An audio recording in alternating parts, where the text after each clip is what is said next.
Aujourd'hui, je te parlerai d'une identité numérique pour tous sous le conseil de l'Union européenne. Nous parlerons de l'échec retentissant de la CBDC au Nigeria et nous parlerons de Sam Bankman-Fried encore et toujours. Polygon Matic, le fameux partenaire avec Starbucks. Puis pour finir, nous parlerons des procureurs qui enquêtent et qui cherchent à savoir est-ce que Sam Bankman-Fried est à la source, est à l'origine de la chute du Terra Luna classique. Hmm. Mais avant de rentrer en détail et en profondeur sur toutes ces missives, abonne-toi à la chaîne. Active les notifications et ainsi, toi aussi, tu seras informé et formé. Mes amis, bienvenue. Donc aujourd'hui, ça va être assez rapide parce que je vous avoue concrètement que mon corps est très fatigué. J'ai vraiment envie d'aller le reposer. Donc, je n'ai pas sélectionné beaucoup d'informations. J'ai choisi de vous partager des informations pour moi qui étaient pertinentes. Encore une fois, comme vous le savez, je suis hyper bullish sur Matic Polygon. Je pense vraiment que ce sera l'un des gros protocoles de demain. Donc, dès que je trouve une info, bien évidemment, je vous la partage. Mais l'information avec Starbucks, nous la connaissons déjà. Là, je suis en train de chercher des informations pour essayer de voir, pour qu'on puisse faire un petit point du marché quand même. Bon, bien évidemment, il est dans le bas, hein. Comme vous avez vu, là, j'ai 25 $ sur Gatayo et pas plus. Bien évidemment, j'ai rapatrié tous mes actifs sur mon wallet. Donc, le BTC est à 17 150, l'IF est à 1267, BNB 287, Quant à 123. Et puis, bon, Galat, assez intéressant quand même. Galat, un protocole qui m'intéressait concrètement. Gala, au prochain, je le vois bien, très très bien se positionner. Gala, bien évidemment, Axie Infinity, Astar, Hbar, Elera Hbar, franchement, on s'en souviendra que ce protocole était à 0,04 centimes. IOTA, l'Internet des objets, ce sera très très important dans le futur.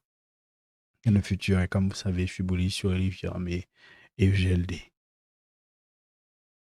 Eh bien, bonjour Vincent, bonjour Harry, merci Vincent pour ton soutien. Commençons les amis. Alors aujourd'hui, nous allons parler de monnaie numérique de banque centrale. L'Union européenne avance. Bien qu'elle rappelle souvent son désamour pour le BTC, l'Europe a souvent prôné le recours aux monnaies numériques de banque centrale. Désormais, celle-ci envisage la création d'identités numériques qui, on le regrette, ne présentent pas la mention décentralisée. Bon, c'est une monnaie numérique de banque centrale, pourquoi est-ce qu'ils voudraient la décentraliser? Bonjour Jonathan, bonjour Guillaume.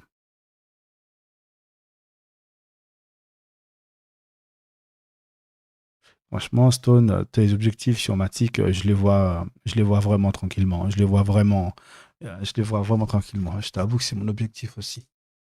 Le Conseil de l'Union européenne a publié le 6 décembre un communiqué de presse au sujet de l'identité numérique européenne. Ainsi, il semble que le Conseil ait adopté une position commune vis-à-vis d'une proposition de législation concernant une identité numérique européenne. Le règlement révisé entend garantir l'accès universel des personnes et des entreprises à une authentification électronique sûre et fiable moyen d'un portefeuille numérique personnel et sur un téléphone mobile. L'identité numérique, c'est très peur, mais les amis, croyez-moi, c'est absolument indispensable.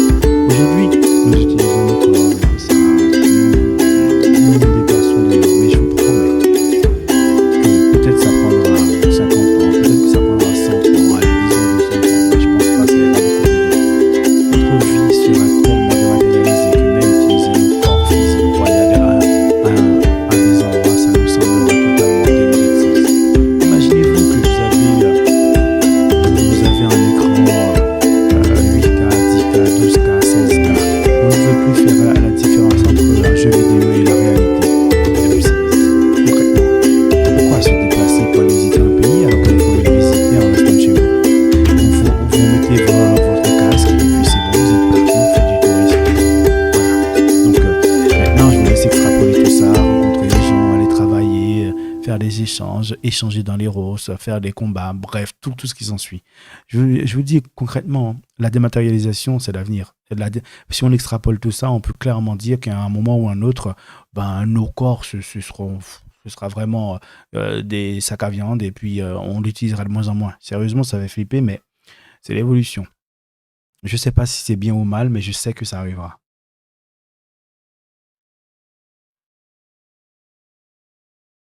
Oui, Vincent, j'ai suivi l'idée d'Elon et de CZ. Je la trouve assez intéressante.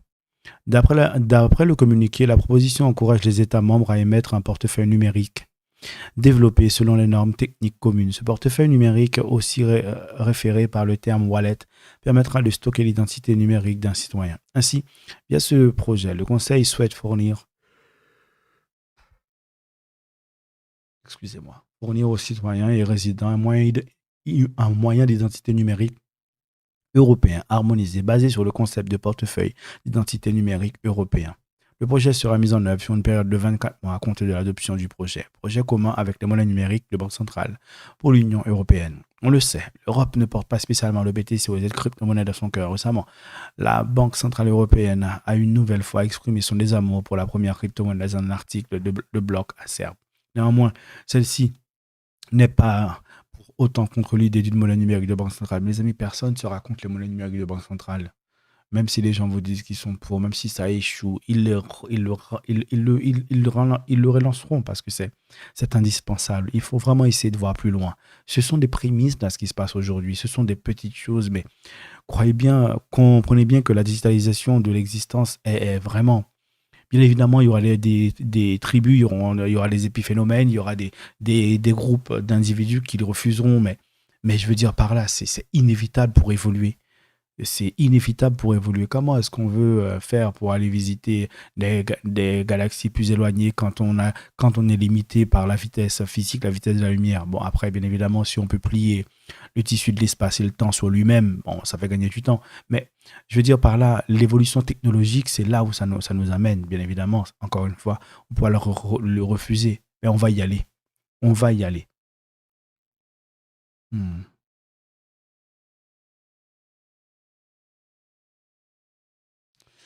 Une analyse de stablecoin. Qu'est-ce que tu veux dire par stablecoin? Les stablecoins les plus sûrs, c'est l'USDC, BUSD et l'USDT. Moi, je passerai plus sur l'USDC et le BUSD. Donc là, nous arrivons ici, on va l'échec retentissant de la CBDC au Nigeria. La CBDC fait un tel bid que la Banque centrale du Nigeria veut la populariser par la force. Un des objectifs affichés est de ralentir l'inflation. Après, peut-être que pour mettre en place l'e-Naira, ils auraient dû prendre plus de temps, préparer le consentement de la société, mener une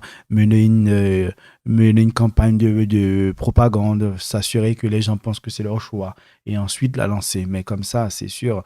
Vous savez, généralement, quand on propose quelque chose comme ça, les gens ont un petit peu de mal à faire face, ont un petit peu de mal à l'accepter, ça prend du temps. Ça prend du temps. Il sera toujours possible de retirer davantage au guichet de sa banque, mais en payant une taxe de 5% pour les individus et de 10% pour les commerces. Cette limite vise à promouvoir l'utilisation des monnaies numériques de banque centrale. L'INAERA, un nouveau jalon de la politique de Cashless Society, initiée en 2012 dans ce pays le plus peuplé d'Afrique. Bon, nous avons déjà vu cette information. Pour ceux qui ne l'ont pas vu, nous l'avons déjà vu. Il y a des taxes, c'est pour inciter à retirer le moins d'argent possible.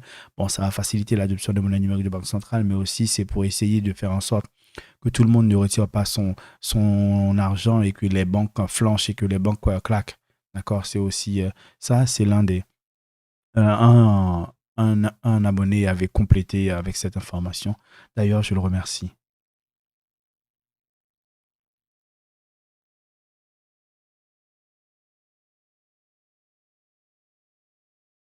L'une ajoute, oui, ça ajoute, mais ça brûle ce que ça ajoute. Ibra à droite. Oui, ça ajoute, mais ça brûle. Je crois qu'il y a des tokens qui sont ajoutés, mais il y a une ligne de code qui a été rajoutée pour les brûler automatiquement. Je crois que de mes souvenirs, c'est ça. Il faut que j'aille sur TerraStation pour voir ce qui s'y passe, pour voir concrètement vraiment est-ce que le wallet continuera à supporter Luna Classic ou bien il va basculer seulement sur l'interchaîne. Bref, je verrai ça plus tard. Pour l'instant, je vous avoue que je ne me suis pas occupé. J'ai vraiment beaucoup, beaucoup, beaucoup de travail.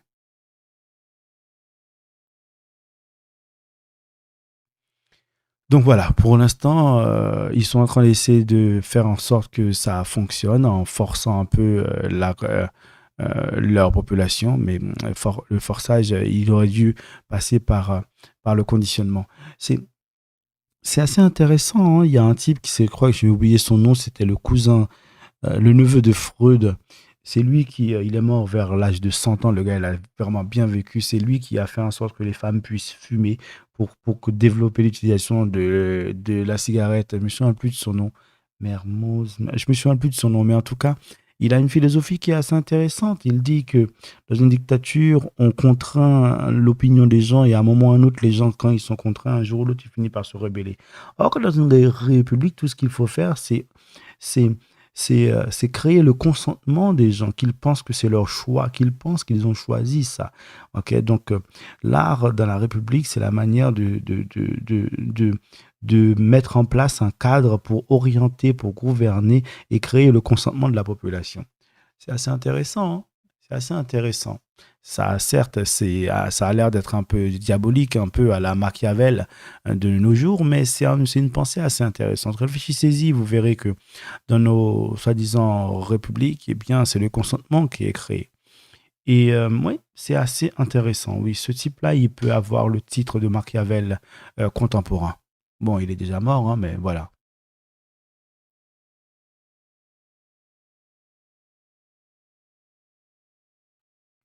Donc là, euh, rationnement vs l'inflation. En somme, ces limites de retrait sont une sorte de rationnement déguisé. Elles visent à réduire la consommation de millions de Nigériens qui vivent dans des régions où les commerçants sont peu équipés en terminaux de paiement. Une autre motivation est évidemment de pouvoir ponctionner des frais sur chaque transaction. Visa et Mastercard pèsent de plus de 700 milliards de dollars en bourse. Peu étonnant vu que ce duopole ponctionne entre 0,5% et 3% sur chaque transaction. 3% sur chaque transaction. Vous imaginez, vous faites une transaction, vous avez 3% de fees, c'est énorme. Sans parler des données personnelles, les historiques des transactions sont des données précieuses, surtout si le but,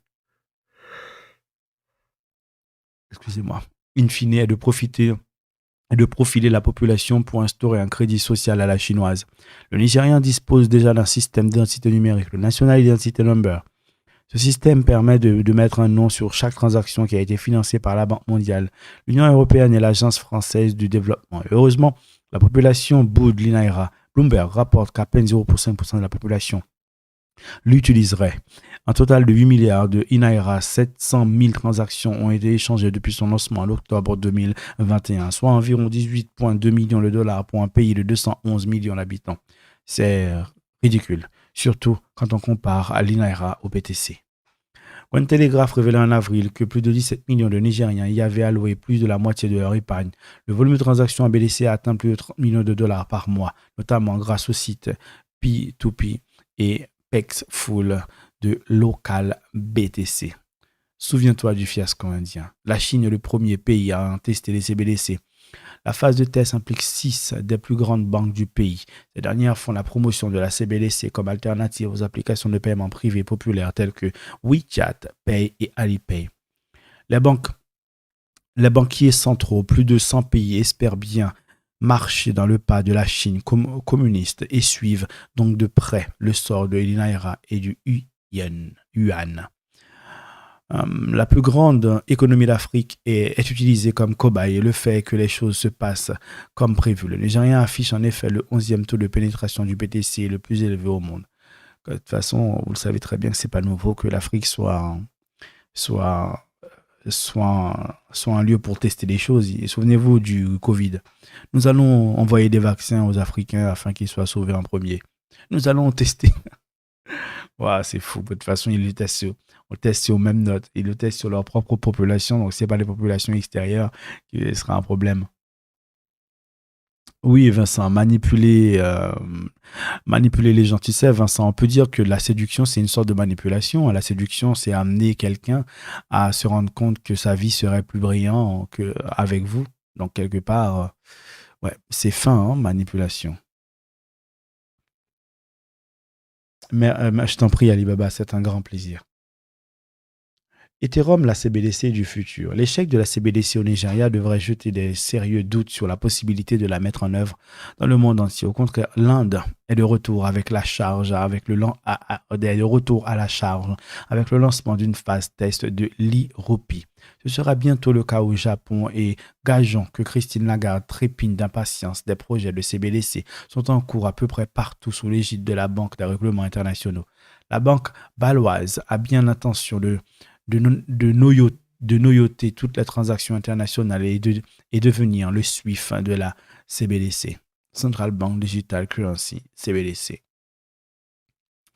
Les CBDC sont une menace pour la liberté car elles seront des monnaies programmables et donc conditionnées. Voici les propos de Boli en ponte du Fonds monétaire international que nous rapportions le mois dernier dans cet article. Les agences gouvernementales et le secteur privé peuvent programmer la CBDC via des contrats intelligents permettant par exemple le paiement d'aides sociales comme des bons alimentaires. La programmation de la CBDC permet de cibler précisément ce qui peut l'utiliser et comment. Cet argent pourrait par exemple être seulement dépensé pour des denrées alimentaires. En parlant de contrats intelligents, il semblerait que la Banque centrale norvégienne ait jeté son dévolu sur Ethereum. Toute l'infrastructure de son prototype de CBDC se base entièrement sur le code d'Ethereum. Outre le contrat intelligent, la banque teste des outils de surveillance tels que Blockscout et Grafana, ainsi que des technologies d'identification. Voici ce que nous pouvons lire à propos de la CBDC sur le site de la Norges Bank. Compte tenu de la technologie actuelle, un wallet sur smartphone est la meilleure option. Cependant, il devrait également être possible de payer à l'aide d'une carte. Des solutions sont par ailleurs en cours d'élaboration pour les paiements sans équipement physique. L'utilisateur pourrait effectuer les paiements en s'identifiant via la biométrie, l'intelligence artificielle et d'autres technologies, reconnaissance faciale, scan, l'iris, etc. La CBDC est la pièce maîtresse d'un système totalitaire similaire à ce que le Parti communiste chinois essaie de mettre en place. C'est une société de surveillance totale régie par un crédit social anglo, pour les anglophiles. Voici le scénario qui se dessine. Oui, c'est clairement le scénario qui se dessine. Et là, nous arrivons à Sam Bankman-Fried qui encore parle, discute, échange. Mahfoud a tweeté l'approbation d'une publication sur les réseaux sociaux suggérant que redémarrer FTX et d'émettre de nouveaux jetons FTT aux utilisateurs. Mahfoud a salué la proposition comme une voie productive à explorer pour les parties. La suggestion a été tweetée par Ran Neuner, un crypto-influenceur, un coin chiller qui passe par Cryptoman Ran. Franchement, s'il relance ce token et que les gens rentrent dessus, eh bien, ça veut clairement dire qu'ils ont envie de se faire scammer et qu'ils le méritent. Bonjour Nozuyo. Salut Gary, j'espère que tu vas bien.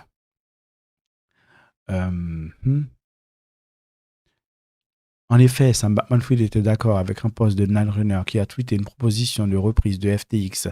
Cryptoman Ran, comme Neuner est connu sur Crypto Twitter, a également proposé de distribuer les nouveaux jetons FTT aux clients FTX. Recevez 100%. Bon, franchement, je lis même pas ça parce que je veux dire, le token ne sert à rien. Ça sert à rien qu'on vous airdrop un token qui sert à rien. Je veux dire, s'il n'a pas de valeur, de proposition derrière, est-ce que ce sera l'actif d'une blockchain? Est-ce qu'il va déclencher des contrats intelligents? Sinon, il reste juste un shitcoin. Okay, donc, si les gens rentrent encore sur ça, écoutez, moi, j'ai rien à dire. Ils peuvent, bien évidemment, s'ils veulent. Hein. Parlons de Polygon Matic. Matic est en vert alors que la collaboration avec Starbucks est maintenant officiellement lancée. Matic, le jeton natif du réseau Polygon, continue de prendre de la valeur à mesure que les collaborations, les intégrations avec des grandes entreprises se déroulent. Ainsi, la campagne de Starbucks Odyssey a été lancée aujourd'hui en version bêta où le géant du café propose aux utilisateurs diverses activités qui leur rapportent un journée stamp, un NFT construit sur Polygon. Un marché où les articles numériques de collection de Starbucks peuvent être achetés et vendus parmi les membres de la communauté devrait également être lancé prochainement. Polygon est également devenu le fournisseur d'infrastructures blockchain pour la solution. Polygon s'associe à WMG. De plus, le PDG de Polygon Studio, Ryan